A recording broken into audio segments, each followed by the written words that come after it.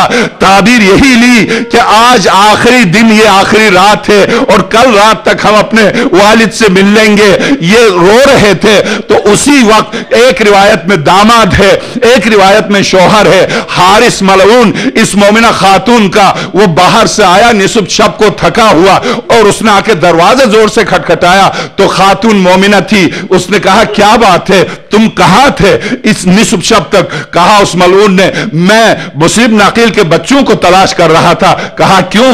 کہا تجھے نہیں پتا عبید اللہ ابن زیاد نے اعلان کیا ہے جو مسلم ناقیل کے بچوں کو لے کر آئے میں اس کو انعام دوں گا. تو میں انعام کی خاطر تلاش کر رہا تھا, بچے بھی نہیں ملے, میرا گھوڑا بھی مر گیا. تو مومنہ نے سمجھایا ہائے تجھ پر افسوس ہو, علی رسول کے صاحبزادے ہیں, وہ اولاد رسول ہیں, ان کو قاتل کے حوالے کر کے تو کیا لینا چاہتا ہے؟ پیغمبر خدا کی بارگاہ میں تو کس منہ سے جائے گا؟ جب اس مومنہ نے سمجھانا چاہا تو اس نے تلوار کھینچی. کہا اس کا مطلب ہے کہ تجھے پتا ہے وہ کہاں, بتا دے کہاں. یہ گفتگو ہو رہی تھی, اندر سے رونے کی آواز بلند ہوئی اور جب رونے کی آواز بلند ہوئی تو یہ کہا اندر کون رو رہا ہے, یہ کون سے بچے ہیں؟ یہ کہتا ہوا چلا تو مومنہ ان سے پہلے دوڑ کے گئی اور لپٹ گئی. بچوں سے بچے بھی لپٹ گئے ہیں. مگر میں عرض کروں جب یہ آیا اس نے کہا تم کون ہو؟ جیسے ہی معصوم بچوں نے اس حارث کو دیکھا تو ان سے کہا یہ ہمیں تم اذیت تو نہیں دو گے؟ کہا نہیں. جیسے ہی کہا ہم مسلم ناقیل کے بچے بیٹے ہیں. یہ سننا تھا. بس صاحبان اولاد روایت 4 مقامات سے روایت میں نے آج لی ہے, 4 کتابوں سے. روایت یہ ہے کہ چونکہ معصوم بچے 1 سال تک جیل میں رہے تھے, کسی نے بچوں کے بال کاٹے نہیں تھے, لمبے بال تھے. لمبے بالوں کو اس ملعون نے پکڑا اور پکڑ کے دونوں بچوں کو بالوں سے گھسیٹا. تمہاری وجہ سے میں دن بھر دربدر ہوا, گھسیٹتا ہوا لے کے آیا. دونوں بچوں کے بازو رسی میں باندھے اور مومنہ تڑپ کے روتی رہی. تلوار اٹھا کے کہا خبردار تجھے قتل کر دوں گا. صبح ہوئی, دونوں بچوں کو باندھ کے نہر فرات کے کنارے لے کے گیا اور جب نہر فرات کے کنارے لے کے گیا تو ایک مرتبہ غلام سے کہا ان کی گردن اڑا دے. غلام ہاتھ میں تلوار لے کر آگے بڑھا تو ابراہیم جو چھوٹا بچہ تھا ننھے سے ہاتھ جوڑ کے کہا اے غلام تجھے دیکھ کے ہمیں بلال یاد آ رہا ہے، اس لیے کہ ہم نے اپنے اجداد سے سنا تھا کہ بلال تیری صورت کا ہے، کیا تو پیغمبر کو نہیں مانتا؟ اس نے جیسے ہی سنا بلال کا نام کہا بتاؤ تم کون ہو؟ کہا ہم تمہارے پیغمبر کی اطرت سے ہیں۔ یہ سننا تھا، اس نے تلوار پھینک دی، کہا لعنت ہو اس پر جو اپنے پیغمبر کی اولاد کو قتل کر دے۔ تلوار پھینک کے بھاگا۔ ایک روایت دوسری روایت ہے کہ تلوار اس نے جب پھینکی تو اس نے اٹھا کے اسے شہید کر دیا۔ اس کے بعد بیٹے سے کہا بیٹا آگے بڑھا، اور بیٹے نے جب یہ سنا کہ اولاد رسول ہیں تو بیٹا بھی چھوڑ کے بھاگا۔ اور اس کے بعد جب یہ شخص خود غصے میں تلوار ہاتھ میں لے کے آگے بڑھا معصوم بچوں کی طرف، دونوں بچے آپس میں لپٹے اور ابراہیم نے کہا اے حارث پہلے مجھے شہید کر دے، میں اس لیے کہ اپنے بھائی کو نہیں دیکھ سکتا۔ محمد نے کہا نہیں پہلے مجھے شہید کر دے۔ اب جو تلوار کھینچ کے دونوں کے سر پر آیا تو دونوں بچوں نے ننھے سے ہاتھ جوڑ کے کہا اب ہمیں 2 رکعت نماز پڑھنے دے۔ اس نے مہلت دی، 2 رکعت نماز پڑھی، اور جب 2 رکعت نماز پڑھ لی تو اس نے تلوار اٹھائی۔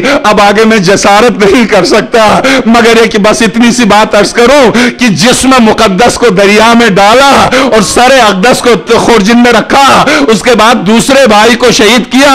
شہادت سے پہلے دونوں بھائیوں نے نماز پڑھنے کے بعد ہاتھوں کو اٹھا کے ایک جملہ کہا تھا پروردگار یا احکم الحاکمین احکم بیننا و بین ھذا الظالم، ہم اور اس ظالم کے درمیان تو حکم فرما۔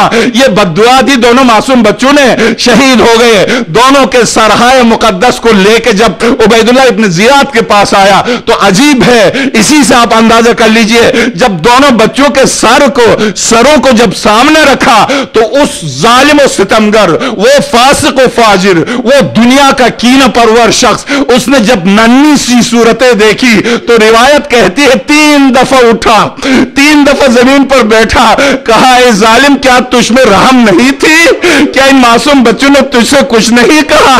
کیا تیرے بچے نہیں تھے جو ان بچوں کے سر اڑا کے لے کے آیا؟ اگر زندہ لے آتا تو بھی میں تجھ سے خوش ہوتا۔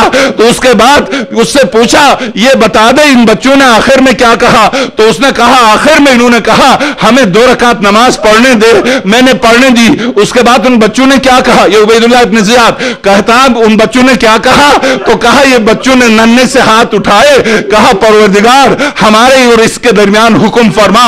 تو عبید اللہ ابن زیاد لعنت اللہ علیہ کہتا ہے ان بچوں کی، یہ ریاض القدس جہاں سے یہ روایت کا ٹکڑا عرض کر رہا ہوں، ان بچوں کے ایک بچے کے سر کو اپنے سامنے لے کر اے مسلم کے لال بے شک تم میرے دشمن کے بیٹے ضرور ہو مگر یہ کہ تمہاری دعا خدا نے قبول کر لی، یہ لو میں اس ظالم کو اب ایک جلاد کو بلا کے کہا اسے لے جا کر اسی دریا کے کنارے ٹکڑے ٹکڑے کر دینا اور خبردار اس کا خون نجس ان کے خون مقدس سے نہ ملے۔ میں عرض کروں ہاں حضرت مسلم کے معصوم بچے اس طرح سے شہید ہوئے، سرہائے مقدس الگ جسم سے۔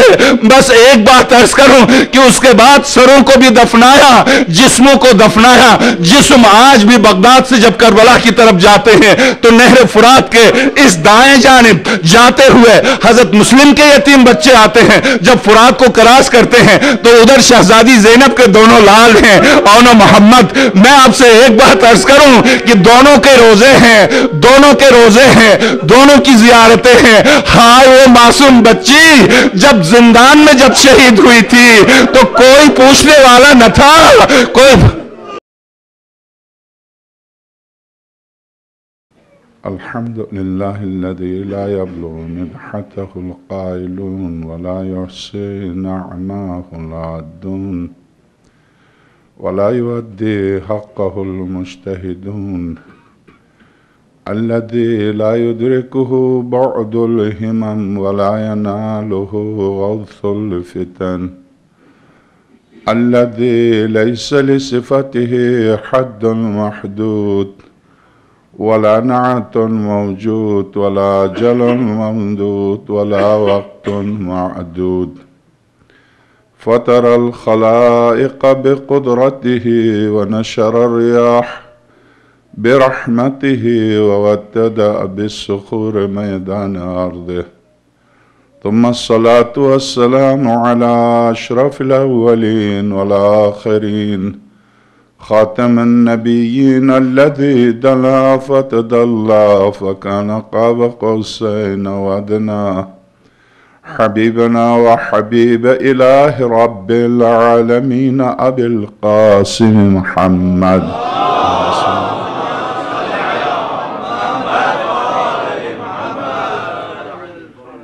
وعلى آله الأطيبين الأطهرين الغر الميامين المحجلين الذين أذهب الله عنهم الرجس وطهرهم تطهيرا.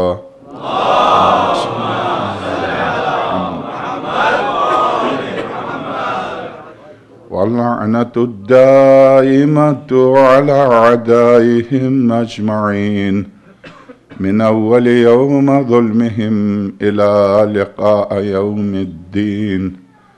وبعد فقد قال الحكيم في محكم كتابه العظيم ومبرم خطابه الكريم قوله الحق وهو أصدق القائلين. بسم الله الرحمن الرحيم. يا أيها الذين آمنوا كونوا مع الصادقين. صلوات.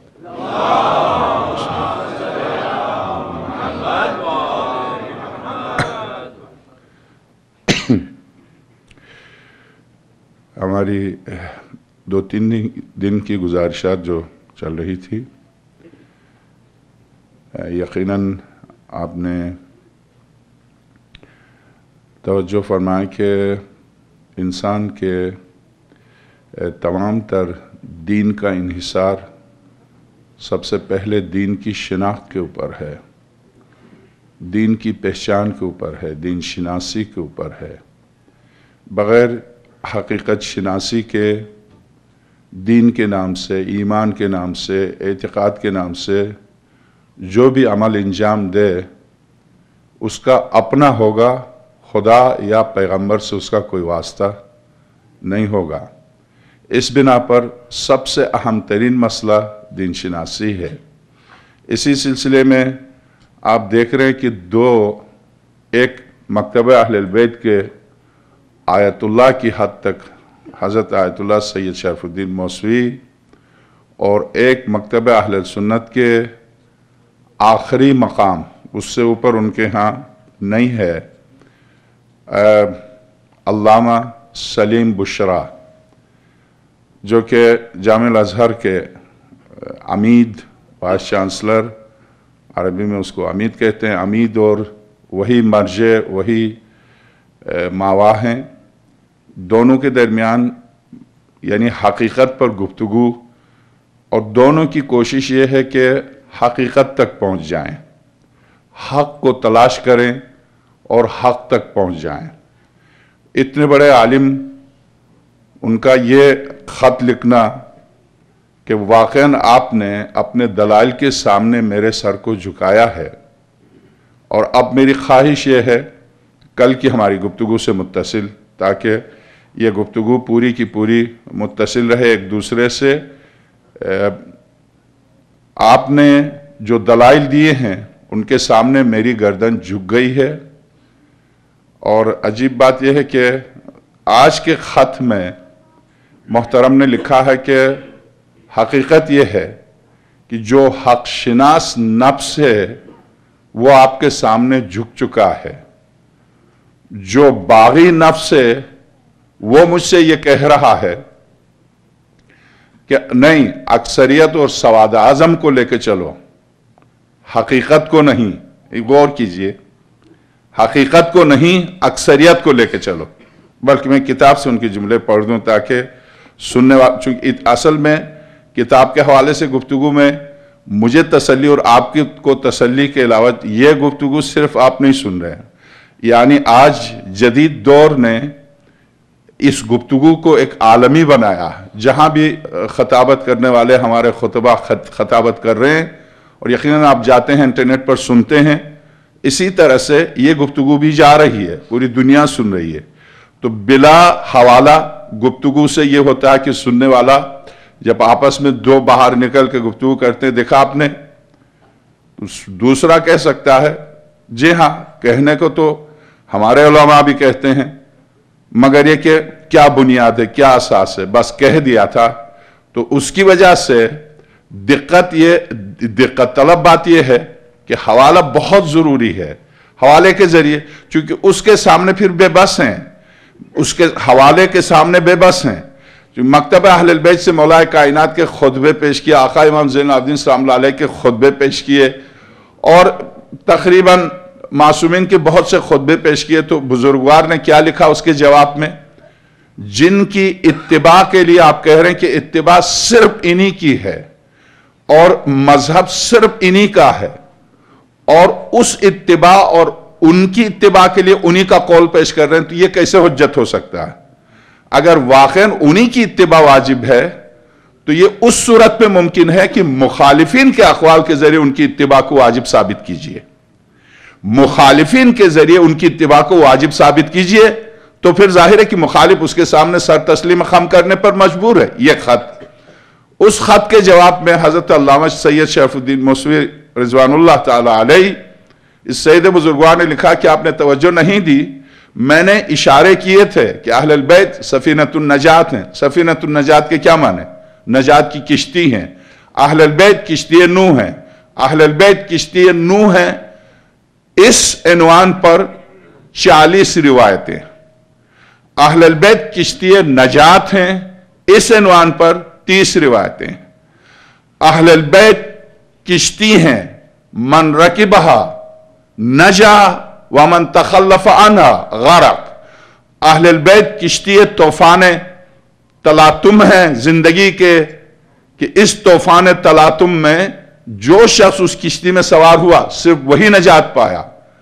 اس عنوان پر، یعنی بغیر حضرت نوح کی کشتی کے، بغیر اشارے کے صرف اہل البیت کو کشتی قرار دیا ہے۔ اس عنوان، جیسا کہ آپ پڑھتے ہیں زیارت حضرت سید الشہداء سلام اللہ علیہ میں، زیارت رجبیہ میں، زیارت شعبانیہ میں، اور اسی طرح سے زیارت عاشور میں، یا سفینۃ النجات، اے سفینہ نجات، اے کشتی نجات، آقا ابا عبداللہ الحسین۔ درست، سفینہ کشتی سے کیا مراد ہے؟ کیوں کشتی ہیں؟ اور کشتی نوح کے نام سے اہل سنت کی کتابوں میں پیغمبر خدا نے اہل البیت کو کشتی نوح سے تعبیر کیا۔ کشتی نوح سے کیوں تعبیر کیا؟ کشتی کی کیا خوبی ہے؟ کشتی نوح چونکہ خاص طور سے حضرت نوح کا نام لے کے کشتی نوح اہل البیت کو قرار دینے کی وجہ کیا ہے؟ ظاہر ہے کہ جب طوفان آیا تھا تو جو کشتی میں سوار تھے وہی بچے تھے، جو رہ گئے تھے وہ غرق ہو گئے تھے۔ ساری تاریخ ہے، تو اس کا سنی شیعہ سے کوئی ربط نہیں ہے، یہ تاریخ سب جانتے ہیں۔ تو کشتی نوح سے تشبیہ دینے کے معنی یہ، جو اہل البیت، اب ظاہر ہے کوئی کشتی تو نہیں جس پر سوار، یہ احکام دین ہے۔ ان احکام دین کے سلسلے میں 2 مکاتب چلے آ رہے ہیں، ایک مکتب اہل البیت ہے، ایک مکتب دوسرا ہے۔ تو دوسرے مکتب کے نظریات کو قبول کرنا یعنی اس مکتب کی کشتی میں سوار ہونا، مکتب اہل البیت کے ارشادات پر عمل کرنا یعنی کشتی اہل البیت میں سوار ہونا۔ اس کے سوا اور کیا تعبیر ہو سکتی ہے؟ تو جب مکتب اہل البیت کی کشتی میں، جب سرور کائنات کسی اور کشتی کا ذکر ہی نہیں، وہ پیغمبر جو قیامت تک آنے والی پیشن گوئی فرمائے، ایک سن ہجری کے ساتھ، وہ نائب پیغمبر جو کائنات کی ابتدا سے انتہا تک ہر ملک کے بارے میں، یہاں تک کہ اس وقت ممالک نہیں، جیسے حضرت حجت کے ظہور کے سلسلے میں تقریباً 10 اشرے صرف حجت خدا کے ظہور پر میرے انٹرنیٹ پر ہوں، اس میں دیکھیے گا اس وقت جب اسلام چلا تھا، اور خاص طور سے اس وقت حجاز میں چلا تھا، حجاز سے شروع ہوا، اس وقت حجاب، جب سرور کائنات کی زندگی میں حجاز کا ایک حصہ اسلام کے دائرے میں تھا، اس کے بعد رفتہ رفتہ مملکتیں ایک ملک میں ضم ہوئے، چونکہ آپ جانتے ہیں کہ تاریخ انسانیت اس طرح سے چل رہی ہے کہ آج ایک ملک ہے، کل وہی ملک تقسیم ہو کے 100 ملک بن جائیں گے۔ مثلا آپ رشیا کو لیجئے، مثلا قدیم ایران کو لیجئے، آدھا رشیا قدیم ایران کا حصہ ہے، آج اس قدیم ایران کے ٹکڑے ہوئے ہیں، تو 6-7 ملک ہیں ایران، موجودہ ایران سے بڑے بڑے 6-7 ملک ہیں. اسی طرح سے ہندوستان کو لیجئے، بہت بڑا تھا، مگر آج ہندوستان کو آپ سری لنکا اور بنگلہ دیش اور پاکستان اور اس طرح کے اطراف کے یہ جتنے ممالک بنے ہیں، تاریخ میں ان کا کوئی نام و نشان نہیں ہے. ہند کہلاتا، پورا خطہ ہند، خطہ روم، خطہ ہند، اس طرح سے. مگر آج ایک ہندوستان کی کتنے ممالک ہیں؟ ممالک بنتے ہیں اور بگڑتے ہیں. تو اب مگر آپ غور کیجئے کہ اس وقت ایک حجاز میں اسلام چلا، اس کے بعد پھر حجاز ایک مملکت اسلامی اتنی وسیع ہو گئی کہ ہارون رشید جیسا شخص اپنے نو تعمیر محل کی چھت کے اوپر جا کے سورج سے خطاب کر کے کہتا ہے، تو اگر جائے گا تو بھی کہاں جائے گا؟ میرے ملک سے. تو جا کے کہاں ڈوب جائے گا؟ میرے ملک سے. اسلامی مملکت اتنی وسیع ہوتی ہے اور اس وسعت مملکت پر خوش ہیں مودودی اپنی خلافت و ملوکیت میں. ٹھیک ہے انہوں نے بہت سی برائیاں کی بنو امیہ نے، مگر ایسا نہیں ہے کہ انہوں نے کوئی اچھائی. مودودی کے جملہ خلافت و ملوکیت، بہت سی بنو امیہ نے برائیاں کی، قتل و غارت کیا، سب کچھ کیا، خون ریزی کی، مگر ایسا نہیں ہے کہ بس سب برائیاں تھی، اچھائیاں بھی تھی. اچھائیاں کیا تھی کہ اتنی وسیع اسلامی مملکت ہو گئی تھی کہ کوئی ہل نہیں سکتی تھی. یعنی وسعت مملکت پیش نظر ہے مودودی اور مودودی جیسوں کے، اسلام اور دین اور تقدس اسلام پیش نظر نہیں ہے. اس وسعت مملکت سے آپ کو ملا کیا؟ یعنی اس سے اسلام کو کیا ملا؟ آج تاریخ اسلام کو کس طرح سے پہچانتی ہے، یورپین اسلام کے بارے میں کیا رائے رکھتے ہیں، یہ ایک طرف ہے، اس پر ہم انشاءاللہ رفتہ رفتہ ان کے حوالے سے گفتگو کریں گے. مگر آپ غور کیجئے کہ اس ممالک بہت مختلف تھے، مگر بعد میں یہ ممالک ضم ہو کے پھر ایک ملک بنا. یعنی ادھر روم سے لے کر ترکیہ سے لے کر ادھر ایران اور ادھر رشیا سے لے کر ادھر سندھ سے لے کے ملتان سے لے کے ادھر افریقہ تک، سوڈان تک، یہ سب ایک ملک مملکت اسلامی ہوا. مگر آپ علائم ظہور میں جب آپ دیکھیں گے تو پھر امیر المومنین جب علامات کو بیان فرماتے ہیں کہ فلاں زمانے میں یہ ہوگا، فلاں زمان، پھر ایک ایک ملک کا الگ الگ حصہ کر کے بیان فرما رہے ہیں کہ حجاز میں یہ ہوگا، شام میں یہ ہوگا، عراق کی حکومت اس طرح کی ہوگی. یعنی ہر ملک کی حکومت کو بیان کر رہے ہیں کہ ہر ملک کی حکومت اس طرح کی ہوگی، ان کا حاکم. جیسے صدام کے بارے میں 10 دفعہ عرض کیا کہ صدام کے بارے میں مولا کائنات کے خطبے ملتے ہیں.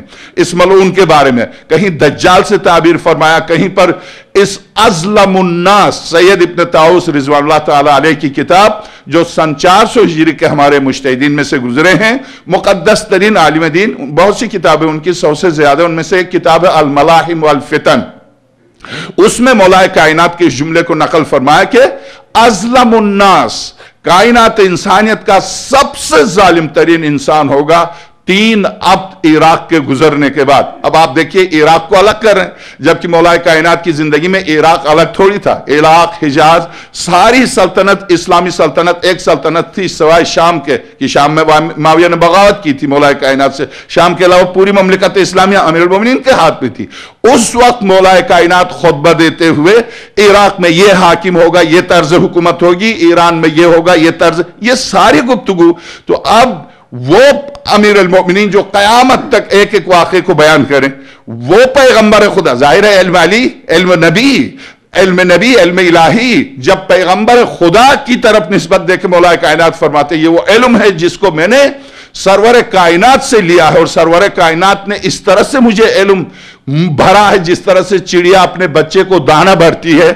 جب وہاں سے لیا ہے وہ پیغمبر جس کے سامنے ہاتھ کی ہتھیلی کی طرح قیامت تک مستقبل بالکل حال کی طرح سامنے ہے، تو کیوں نہیں اشخاص کے نام سے پیشن گوئیاں ہیں، صدام اور صدام جیسوں کے نام سے پیشن گوئیاں ہیں، کیوں نہیں اتنے بڑے اماموں کے لیے اشارتاً کنایتاً بھی کوئی لفظ نہیں آیا کہ تم میں سے کوئی ان کی بھی تقلید کرے تو نجات پا جاؤ گے؟ ایسی کوئی روایت ہے تو نکالیے، لائیے ایسی کوئی روایت ہے.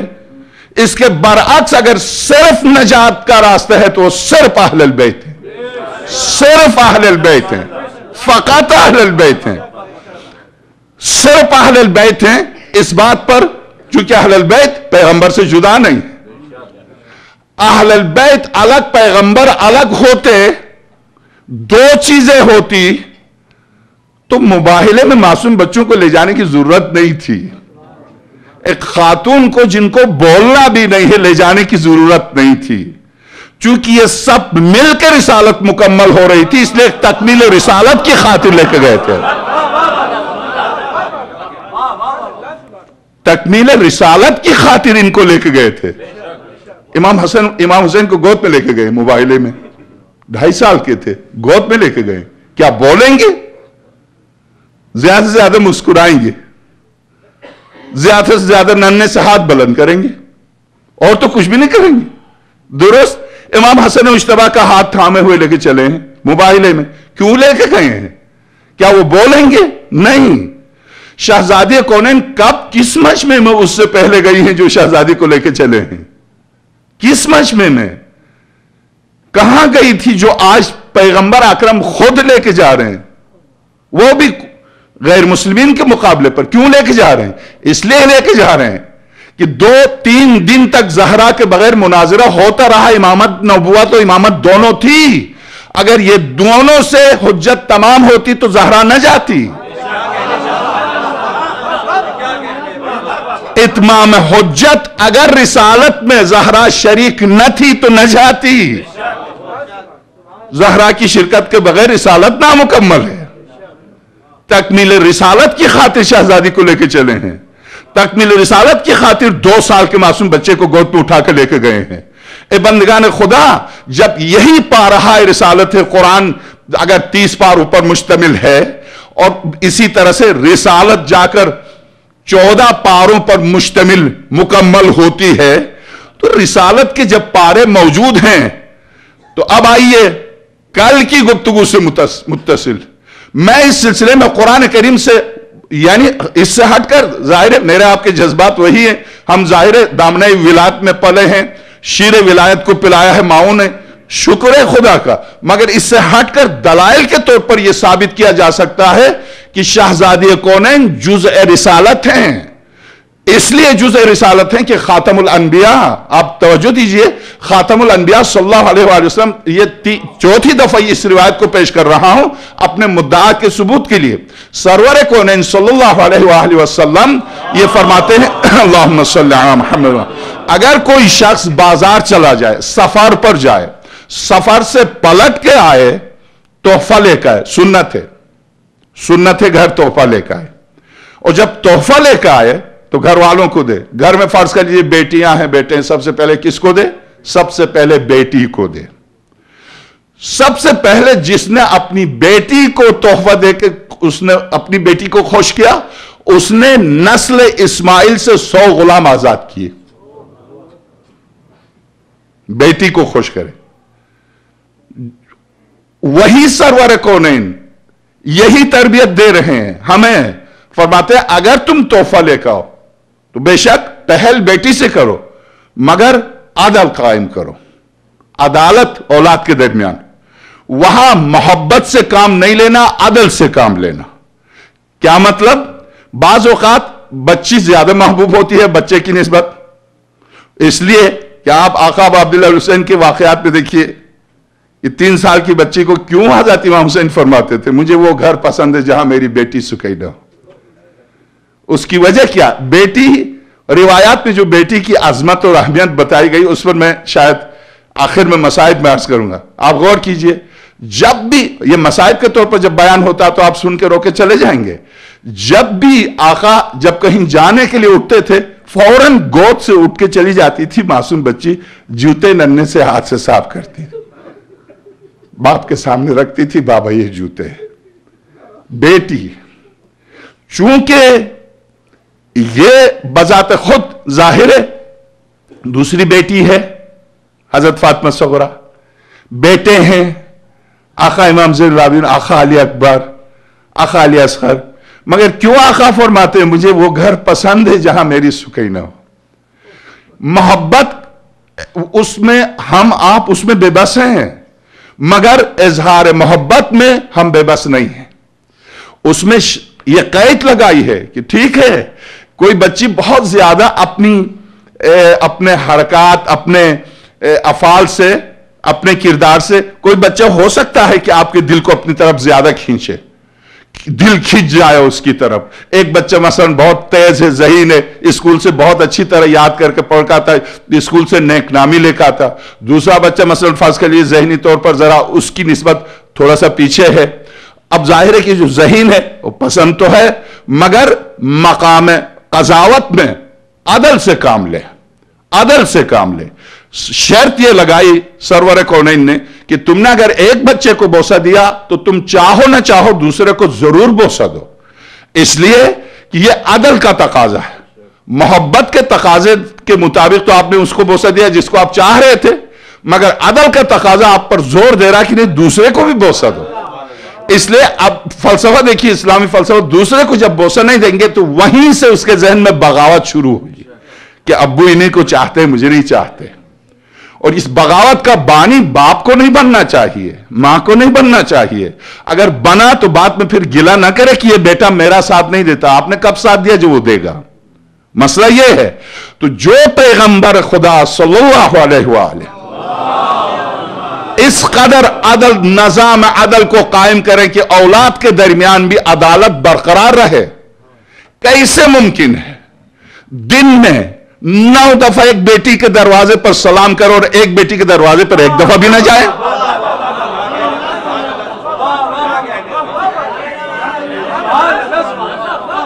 کیسے ممکن ہے سارا ترکہ ایک بیٹی کو دے, دوسری بیٹی کا نام ہی نہیں؟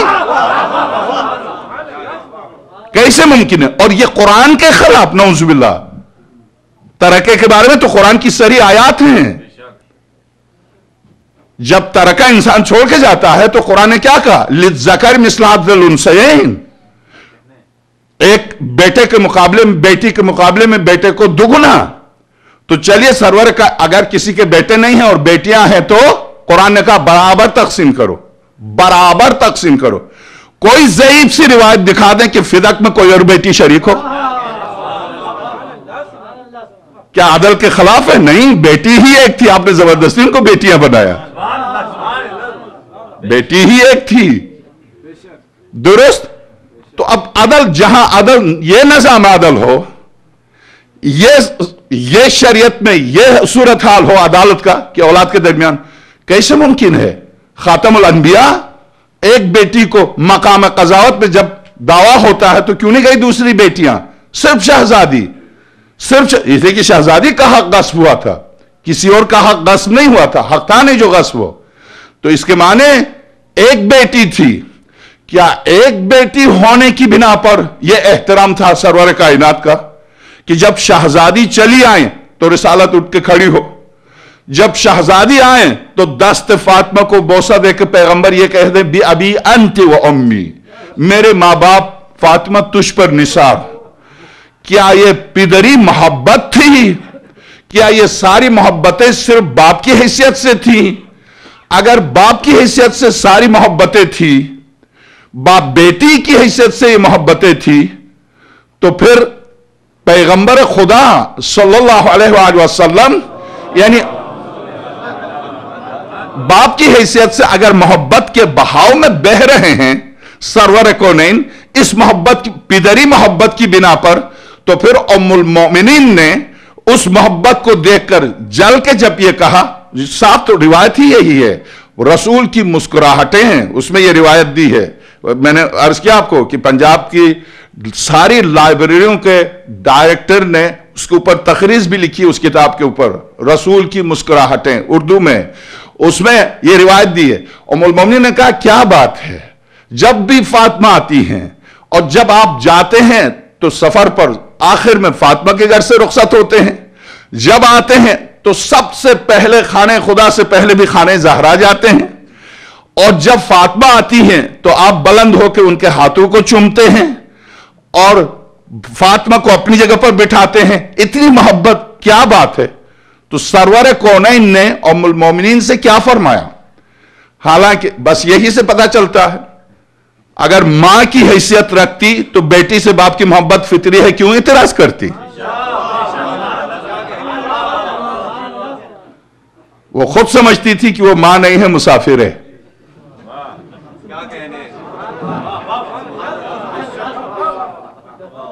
ہاں اسی لیے سرور کائنات نے ایک دفعہ فرمایا، کیا اسی رسول کی مسکراہٹوں میں لکھا، ایک دفعہ فرمایا کیا بہتر نہیں کہ تو مر جا اور میں تیری جنازے کی نماز پڑھ لوں؟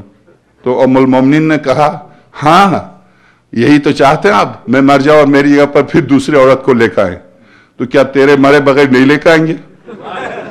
ویسے بھی 13 بیویاں ہیں، تو کیا رکاوٹ بنی ہوئی ہے؟ خدا نے جن کو اجازت دی تو رکاوٹ بنے گی؟ خیر بہرحال تو اب آپ غور کیجئے کہ صرف 13 بیویوں میں ایک بیوی ہے جس کے بارے میں پیغمبر خدا جس کی موت چاہتے ہیں۔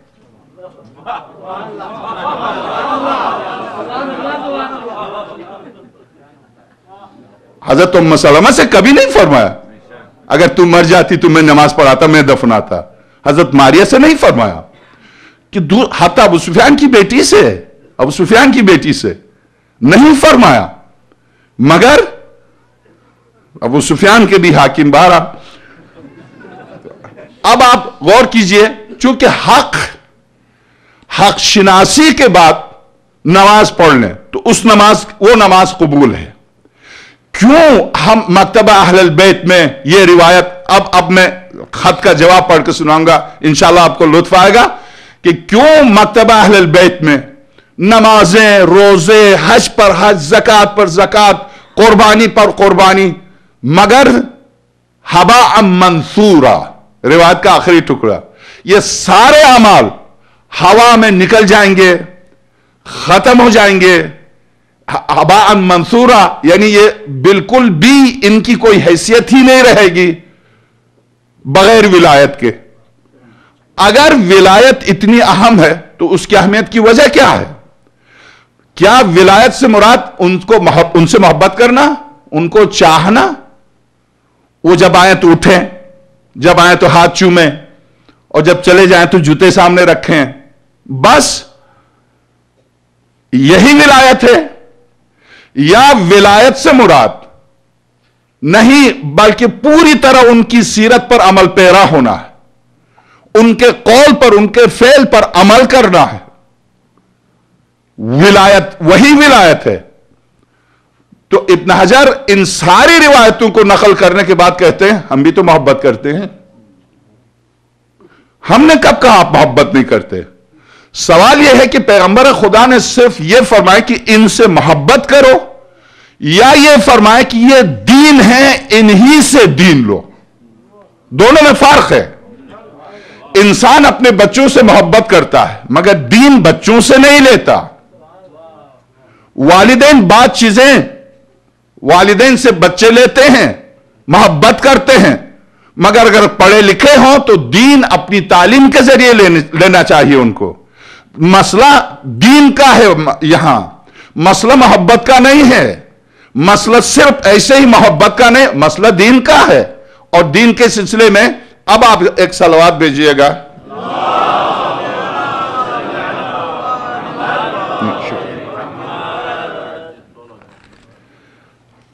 مزید نصوص کی خواہش، خط مکتوب نمبر 5۔ آپ میری تھکن کا خیال نہ کیجئے، مزید تشریف فرمائیں، خوبی قسمت سے آپ سے استفادہ کا موقع ملا ہے۔ میں ہمتاً متوجہ ہوں، آپ کے حکیمانہ استدلال نے دل میں فرحت اور طبیعت میں شگفتگی پیدا کر دی ہے۔ سین جواب، نصوص کا مختصر سا تذکرہ، آپ کی اس توجہ کا شکریہ، بہتر تعمیل حکم میں کچھ اور روشنی ڈالتا ہوں۔ اب آپ کل کی گفتگو سے متصل، تبرانی نے تبرانی،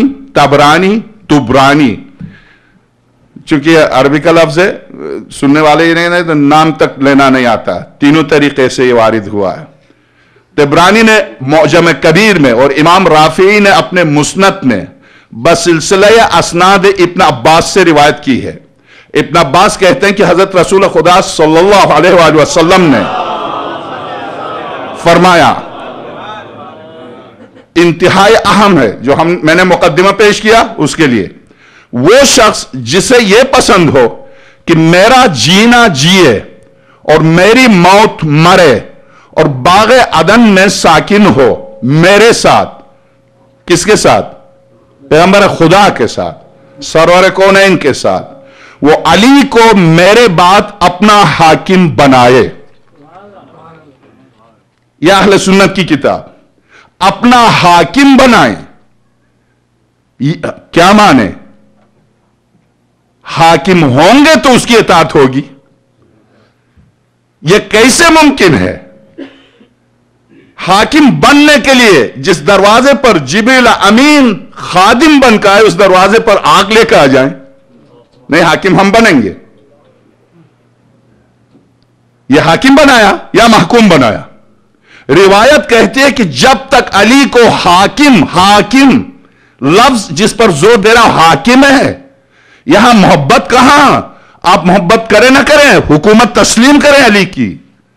علی کو حاکم. اب آپ غور کیجئے گا، میرے بعد اپنا حاکم بنائے اور میرے بعد میرے اہل البیت کی پیروی کرے، کیونکہ وہ میری اطرت ہیں اور میری طینت سے پیدا ہوئے ہیں اور انہیں میرا فہم، میرا علم عطا ہوا ہے. ہلاکت ہو، اب بددعا کے جملے، ہلاکت ہو اس کے لیے جو ان کے فضل و شرف کو جھٹلائے اور ان کو مجھ سے جو قرابت ہے اس کا خیال نہ کرے. خدا ایسے لوگوں کو میری شفاعت نصیب نہ کرے. کون کون سی کتابیں؟ اہم کیا؟ اہم یہ ہے کہ کیا میں شیعہ کتاب سے پڑھ رہا ہوں، سنی کتاب سے پڑھ رہا ہوں. یہ شیعہ کتاب میں ہے، سنی کتاب. اہم یہ بات ہے. سنی تبرانی سنی ہے، ان کی کتاب معجم کبیر. امام رافعی سنی ہے، ان کی کتاب مسند. امام احمد ابن حنبل ان کی کتاب مسند. کنز العمال علی متقی کی ان کی کتاب سنی ہے، مستند ترین کتاب، جلد 6 صفحہ 217 پر موجود ہے. منتخب کنز العمال میں بھی یہ حدیث باقی رکھی گئی ہے. ملاحظہ فرمائیے، منتخب کنز العمال برحاشیے مسند احمد ابن حنبل جلد 5 صفحہ 94. اب اس میں صرف ایک جملے کی کمی ہے اس میں منتخب کنز العمال میں کہ میرا علم ان کو دیا گیا، اس کو نہیں لکھا، باقی سارے اوصاف وہی ہیں. تو اب آپ غور کیجئے، غالباً علم کا لفظ نہیں، غالباً یہ کاتب کی غلطی ہے. حافظ ابو نعیم نے بھی اس حدیث کی اپنے حلیے میں روایت کی ہے اور ان سے علامہ معتزلی ابن حبی الحدید معتزلی نے شرح نحو البلاغہ جلد ثانی صفحہ 45 طبع مصر پر نقل کیا. امام احمد ابن حنبل نے بھی ایسی ہی حدیث ابو عبداللہ سے اپنی مسند اور مناقب علی دونوں کتابوں میں نقل ہے. اب آپ کیا کہا پیغمبر خدا نے؟ کیا فرمایا سرور کونین نے؟ میرے بعد علی کو اپنا حاکم جو تسلیم نہ کرے، خدا اس کو میری شفاعت سے محروم رکھے. ٹھیک؟ جب روایت مسند احمد ابن حنبل جو امام ہے، ابو حنیفہ، مالکی، شافعی، انہی کی صف میں امام ہے جس کی تقلید کرتے ہیں، یا تو ان کی کتاب مستند ہے. اگر کتاب مستند نہیں ہے تو ظاہر ہے کہ وہ خود کیسے مستند ہوا کہ جن کی آپ تقلید کر رہے ہیں. اگر ان کی کتاب مستند ہے اور اتنی مستند ہے کہ وہ ائمہ اربعہ میں آ گیا ہے، تو ایسی صورت میں جو روایت اہل البیت سے متعلق نقل کر رہا ہے اور پیغمبر خدا فرماتے علی کو میرے بعد جو حاکم تسلیم نہ کرے، اے خدا وہ میری شفاعت سے محروم ہو جائے، میری شفاعت اس کو نہ پہنچے. تو ایسی صورت میں روایت کو مستند اگر مانتے ہیں تو کتاب مستند.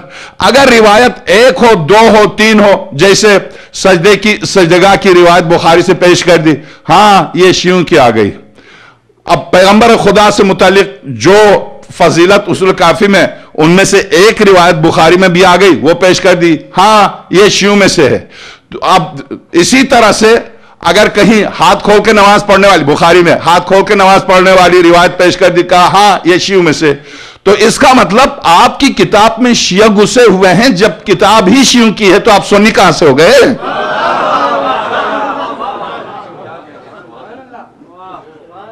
تو آپ یہ دیکھ لیجئے گا کہ علی کو حاکم مانے، علی کو میرے بعد اپنا حاکم بنائے اور میرے بعد میرے اہل بیت کی پیروی کرے، کیونکہ وہ میری اطرت ہیں، میری طینت سے، میری خلقت سے خلق ہوئے. بس اچھا، یہ میں اسی عنوان پر تمام صرف 6 صحاح سے 6 روایتیں پیش کروں. ہے تو تقریباً 50 روایتیں.